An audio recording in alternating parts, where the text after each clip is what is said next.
इन्हें ये पता नहीं है वो किसान है भैंसे को भी नीचे गिरा के नाल दे। इस मंत्री के बेटे ने गोली तक मारी है किसान को, सर में लग रही है कि मैं 2 मिनट में सुधार दूंगा, मैं पहले ये था, मैं गुंडा हूँ। क्या चाहता है ये? अरे गरीब किसान को क्यों मरवा रहा? खट्टर भौंकता है कुत्ता पूछता भारत। क्या किसान को उकसाया? किसान ने उसको उकसाया? अरे बैंक लूटने के लिए डाकू को किसने उकसाया? कम से कम 15 लोग जख्मी हुए। अगर गोलमोल करके बचाया गया मंत्री के लोंडे को, तो ये ना तो कहीं लोग गए ना ये आंदोलन गया। पंजाबी कौन सा तालिबान चले गए, न्यूज चैनल के स्टूडियो से निकले नहीं, वहाँ नाचती है बंदरिया, बोलती है सरकार की भाषा। अरे जाके देख लखीमपुर खीरी, अगला टारगेट मीडिया हाउस है। तुम भी सुधर जाओ, हमारा साथ दो, नहीं अगला नंबर तुम्हारा, तुम भी गए। कुर्सी पकड़ के पार देती जनता, लखनऊ को घेर लेती, उखाड़ देती इस सरकार को आज ही। ये बागड़ बिल्ले चाहते क्या है? मंत्री के बेटे को किसने अधिकार दिया? पिस्टल से गोली मार दी, सर में लग रही है एक किसान के। गाँव से पहले खाट बिछा के बैठी होंगी महिलाएं, औरतें, बच्चे, बुड्ढे। तालिबानों से वोट मत मांगो, भेड़ियों से वोट मत मांगो, गुंडों से वोट मत मांगो। ये किसान नहीं आतंकवादी हैं। आतंकवादियों में क्यों आ रहे हो? या उससे ले लो नाचने गाने वाली एक इनकी दोस्त है रानौत, कौन सी है वो? किसान 10 महीने से बॉर्डर पर बैठे हुए हैं, लेकिन आज तक बॉर्डर पर बैठे हुए किसानों ने किसी को नुकसान नहीं पहुंचाया। आसपास से चाहे गुजरने वाले लोग हों, चाहे आसपास रहने वाले लोग हों, किसान किसी के साथ हिंसक नहीं हुआ। लेकिन किसानों के साथ लगातार हिंसा हो रही है। पहले करनाल में पुलिस द्वारा हिंसा हुई और अब लखीमपुर में भाजपा नेता के बेटे ने किसानों के ऊपर गाड़ी चढ़ा दी, जिससे 4 किसानों की मौत हो गई। हमारे साथ किसान यूनियन के प्रवक्ता हैं इस आंदोलन में, इनकी आवाज़ आप लोग जानते होंगे, जय कुमार मलिक। जय कुमार मलिक, इस पूरी घटना को आप कैसे देखते हैं? देखिए, एक घटना सोची समझी साजिश है भाजपा सरकार की। इन्होंने ये सोचा कि किसान को यहाँ आप दबा दो, थोड़ा बहुत किसान डर जाएगा, तुम्हारी सरकार की बात करनी बंद कर देगा। इन्हें ये पता नहीं है वो किसान है भैंसे को भी नीचे गिरा के नाल दे। इसे जितना दबाओगे उतनी दूर दुगनी ताकत से हमला करेगा किसान। किसान हिंसा नहीं करता इस देश में। इस मंत्री के बेटे ने गोली तक मारी है किसान को, सर में लग रही है। जब इसे पकड़ने की कोशिश करी गई तो ने पिस्टल निकाल कर गोलियां चलाई और थार गाड़ी में ऊपर निकल के हथियार लहरा रहा था। ये तालिबान से आए क्या? हमने चुने थे। इनकी मानसिकता देखिए देश में कि आंदोलनकारी किसानों पे ये टक्कर से गाड़ी पे से वो करेंगे हत्या और पिस्टल से गोली मारेंगे और फिर कुर्सी पे रह जाएंगे। इन्हें समझ में नहीं आता। ये लोकतंत्र का देश है, यहाँ 5 साल बाद सरकारें चुनी जाती हैं और ये 65 साल से नायिके की तरह सड़क पे बैठ कर आंदोलन करते रहे। आज तक पहली बार आए, दिमाग खराब हो गया। और इनके मंत्री, इसके पिताजी का बयान देखिए, गैर जिम्मेदार बयान है उसका कि मैं 2 मिनट में सुधार दूंगा, मैं पहले ये था, मैं गुंडा हूँ। क्या चाहता है ये? और इनके मंत्री, मुख्यमंत्री बेहुद्दे इस टाइप की भाषा, एक खट्टर की खट्टर भाषा सुनो। वो ये कह रहा है कि भाजपा के हजार कार्यकर्ता लठ ले लो, किसानों को जवाब दो। अरे गरीब किसान को क्यों मरवा रहा? खट्टर, तुम्हारे चैनल के माध्यम से चैलेंज करता हूँ इस खट्टर को कि 1 लठ तू ले ले, 1 लठ हम ले लें, मैं ले लूँ। और तेरे मंत्री मंच पे हो पंच बन के, तूने हम गिरा लिए तो हम तेरी गुलामी करेंगे, और हमने तू गिरा लिया तो कुर्सी छोड़ देना। खट्टर, क्या तू गरीब किसानों को मरवाएगा? भाई से भाई को लड़वाएगा? हिंसक तेरी मानसिकता, कुर्सी छोड़ दे। इस देश में अगर राष्ट्रपति है, अगर सिंघम का डीजी नहीं है तो उसे दखल देनी चाहिए और राष्ट्रपति शासन लगा देना चाहिए। इस मानसिकता के लोग राज करने लायक नहीं है, गलत मानसिकता है इनकी। मंत्री जी तो कह रहे हैं कि उनका बेटा था ही नहीं वहाँ पे। क्यों? किसी डाकू ने पुलिस के थाने में आके के बैंक लूटने में मैं भी था, तो नहीं क्या मैं था ही नहीं। और इनकी पत्रकारों की भाषा देखिए, मैं टीवी देख रहा हूँ दोपहर से, एक भौंकता है कुत्ता पूछता भारत। वो ये बोल रहा है कि क्या किसान को उकसाया, किसान ने उसको उकसाया। अरे बैंक लूटने के लिए डाकू को किसने उकसाया? बैंक वाले क्या गलती है? वे आराम से अपने घर जा रहे थे। उन्होंने 26 तारीख से ये चल रहा बयानबाजी कि हम किसानों को भुगत देंगे, कुछ नहीं होते, ये होते। किसान थोड़ा सा नाराज होकर उस पर उसने कब्जा कर लिया। सरकार ने प्रोग्राम कैंसिल कर दिया। किसान अपने घर लौट रहा था, ये गाड़ी लेकर इसकी स्पीड देखिए, वीडियो देखिए, छोटे रास्ते पर स्पीड देखिए गाड़ी की। कम से कम 15 लोग जख्मी हुए और 4 किसान की वो हुई है हत्या, मौत नहीं हत्या। और ये सरकार भी सुन ले, अगर गोलमोल करके बचाएगा मंत्री के लोंडे को, तो ये ना तो कहीं लोग गए ना ये आंदोलन गया, दोबारा घेरेंगे सरकार को। ये तत्काल जेल जाना चाहिए और इसके बाप को कर दो बर्खास्त। जिस बाप की मानसिकता गुंडे की हो, उसकी औलाद पिस्टल क्यों नहीं चलाएगी? उसका बाप कौन सी भाषा का इस्तेमाल कर रहा है 4 दिन से कि मैं 2 मिनट में भुगत दूंगा, किसानों को देख लूंगा? क्या तरीका है? और सरकार ये भी सुन ले, ये न्यूज़ चैनल वाले खासकर, कि पश्चिम पश्चिम का आंदोलन है यूपी का। लखीमपुर खीरी नोएडा के परली तरफ पड़ती है। एक और नैरेटिव चल रहा है ट्विटर पे कि लखीमपुर खीरी में पंजाबी कैसे आ गए, सिख कैसे आ गए। क्यों? सिखों पे बैन है, सिखों पे बैन है इस देश में। सिख पंजाबी कौन सा तालिबान चले गए? अरे वहाँ बहुत सिख बिरादरी खेती करती है। ये गए तो कहीं है नहीं, न्यूज चैनल के स्टूडियो से निकले नहीं, वहाँ नाचती हैं बंदरिया, बोलती हैं सरकार की भाषा। अरे जाके देख लखीमपुर खीरी, 50% सर सिख बिरादरी खेती करती है लखीमपुर खीरी में। गए ये कभी? इन्होंने नक्शे पे देखी है लखीमपुर खीरी, इन्होंने किलोमीटर भी नहीं पता होगा कहाँ है। यूपी का अंतिम जिला है, नेपाल बॉर्डर लगता है, लखीमपुर खीरी वहाँ है। और सिख बिरादरी तो वहाँ 50% है किसान, जैसे जिस तरह तुम्हारे पीलीभीत में और यहाँ रामपुर वगैरह में है, ऐसे वहाँ भी है। और एक सवाल जय कुमार मलिक जी इसमें उभर कर आ रहा है, वो ये है कि टिकैत साहब ने कहा है कि मीडिया वाले सुधर जाएं नहीं तो इनको भी सुधार देंगे। इसका क्या मतलब है? इसका मतलब आज तक वालों ने कुछ उसको उनको शर्म आ गई है। आज मैं देख रहा टीवी, उन्होंने वीडियो वायरल की जांच की, उन्होंने पुष्टि कर दी खराब है। वो उसका पूरा बयान नहीं काटा, नहीं दिखाया। उन्होंने ये कहा है इन हरामखोरों को दोबारा चला लेना चाहिए। उन्होंने ये कहा है कि सरकार ने सब कुछ बेच दिया देश में, अगला टारगेट सरकार के लिए कहा, अगला टारगेट मीडिया हाउस है, तुम भी सुधर जाओ, हमारा साथ दो, नहीं अगला नंबर तुम्हारा, तुम भी गए। सरकार के लिए कहा, ना कि खुद के लिए। उसका बाद का काट के दिखा रहे हैं, इसीलिए तो देश को गुमराह कर रहे हैं ये। परंतु वो कोई ना कोई चैनल दिखा देता है। आज तक वाला दिखा रहा, सुबह मैं घर देख रहा था कि ये वीडियो वायरल फेल है, इसको पूरा दिखाया फिर उन्होंने। इसका मकसद ये था।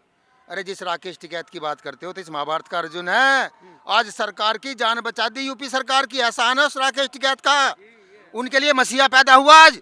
अरनी योगी की कुर्सी पकड़ कर पाड़ देती जनता, आज लखनऊ को घेर लेती, उखाड़ देती इस सरकार को। आज ही शाम तक हो जाता काम इनका खत्म, आज सरकार गुप्त हो जाती। इन्हें पैर छूने चाहिए उस राकेश टिकैत के, आरता करना चाहिए उसका देवता, इनका आज का देवता वो। आज तो क्यों? अरे फैसला का करा दिया, जनता मान रही थी। जनता इतने आक्रोश में थी कि सरकार को 22 के बदले कह रहे आज ही पलट लो, यहाँ से लेकर वहां तक, महाराष्ट्र तक। पर वो हिंसक मानसिकता के नहीं है। उन्होंने कहा नहीं, जेन्युइन समझौता हो रहा तो कर लेना चाहिए। सारी शर्तें किसान की क्यों मानी जब किसान के साथ गलत नहीं हुआ? तो जब किसान ने हिंसा की थी तो मुआवजा किस लिए दे रहे हो, नौकरी की किस लिए दे रहे हो? दो मुखौटों की सरकार है, करती कुछ है दिखाती कुछ है। अब इस देश की जनता को समझना है कि ये कर क्या रहे हैं, ये बागड़ बिल्ले चाहते क्या हैं। बंदूक से राज करेंगे? अरे तुम पे तोप है, राफेल भी ले, अब तो गांव गांव में एक बम गिर दो, फिर तुम ही राज करना, ना जनता रहेगी।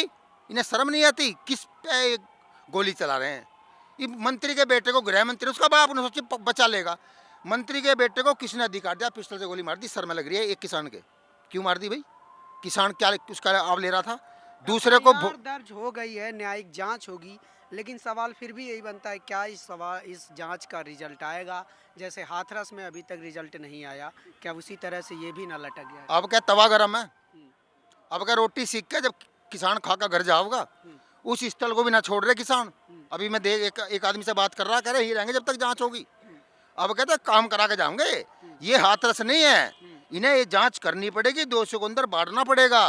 कहीं सरकार गोलमोल करके बचाना चाहेगी तो सरकार की उल्टी गिनती शुरू।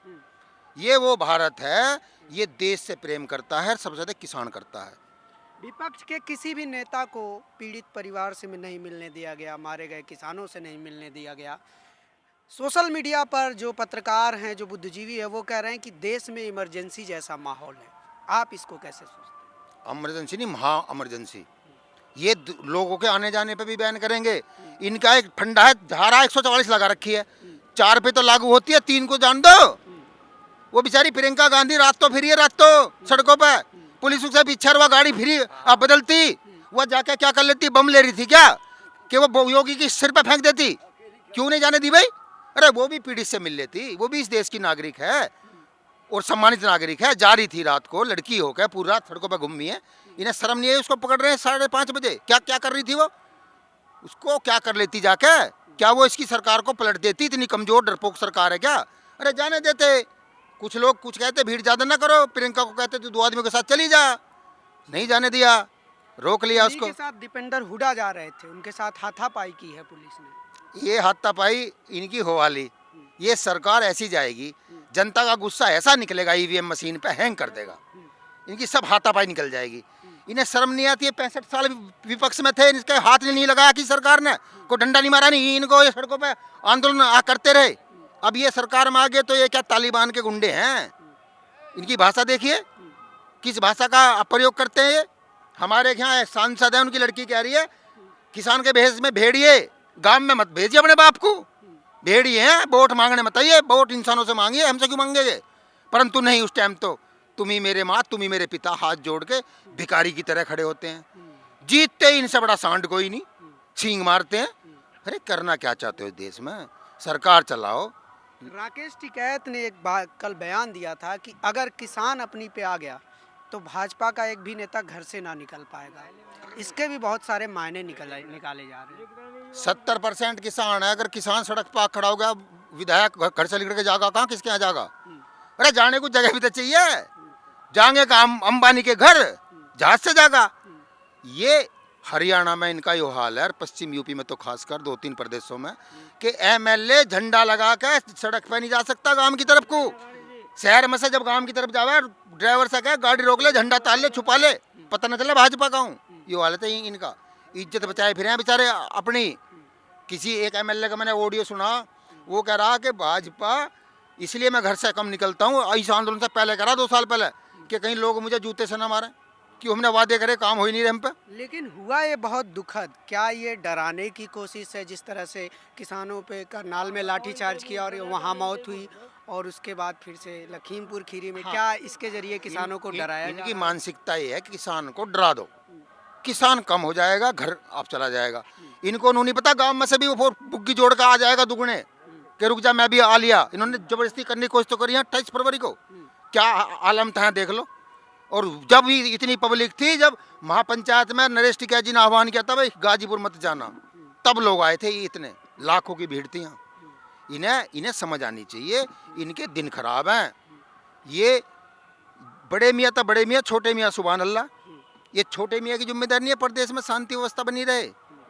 इनको रात को बर्खास्त क्यों नहीं किया? मंत्री को बर्खास्त करते। तालिबानी मानसिकता का आदमी राज्य क्यों करेगा देश में? प्रधानमंत्री मोदी कुछ नहीं बोले इस पूरी घटना पर। वो क्यों बोलेगा? वो तो अनीता अंबानी, नीता अंबानी, मुकेश अंबानी, वो अंडा अडानी, उनके बारे में बोल लेगा। वो कहाँ बोल लेगा किसान के लिए? भाई उसे किसान ने वोट थोड़ी दी है, क्योंकि वोट तो वो अंबानी की फैक्ट्री में बालक पैदा हो रहे, वहाँ से ले आया, तब वोट तो किसान ने तो दी नहीं है। तो किसान की बात क्यों कहेगा? इन्होंने इतना तंग कर दिया है किसान, इतना तंग कर दिया है कि ये चुनाव में सबका खामियाजा अपने ये उठाएंगे। एक एक बात का हिसाब लेगा किसान, एक एक बात का हिसाब लेगा। रजिस्टर रख के बैठा है, सवाल करेगा, गांव में नहीं घुस पाएंगे। गांव से पहले खाट बिछा के बैठी होंगी महिलाएं, औरतें, बच्चे, बुढ़े। अगर भाई वो बता हिसाब दे एमएलए के प्रत्याशी, इन पर जवाब नहीं होगा, उल्टे पैर लौटना पड़ेगा।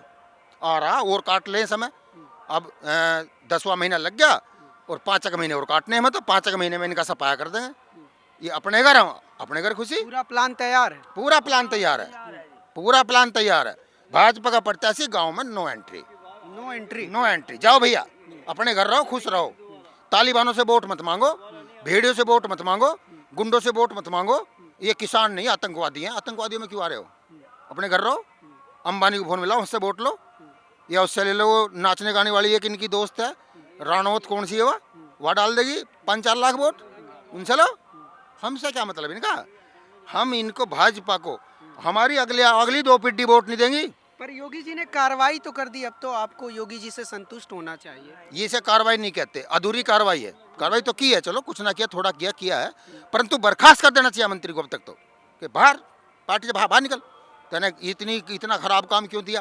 क्योंकि ना मंत्री बयान देता भड़काऊ, ना उसके बेटे का हौसला बढ़ता, ना वो पिस्टल लेके जाता, ना वो लोगों पे चढ़ाता, ना गोली मारता। इसका असली गुनहगार उसका बाप है, उसका बाप है बाप। हमारे गांव में कहावत है, किसी का लड़का बिगड़ा हुआ था मंत्री के लौंडे की तरह, तो वो पेशाब कर रहा था जनता की माई को। बुड्ढे बोले इसके बाप से शिकायत करेंगे, वहां गए घर पर तो बुड्ढा छत से मूत रहा था। बोले इनसे क्या शिकायत करो, इनका तो हवा खराब है, इनका तो हवा खराब है। असली दोषी ये इसका बाप है, स्मगलर था ये लकड़ी का, नेपाल में। इस पर हत्या के, अपहरण के और 307 के मुकदमे दर्ज हैं, जो इस देश के गृह मंत्री बनाए बैठे हैं।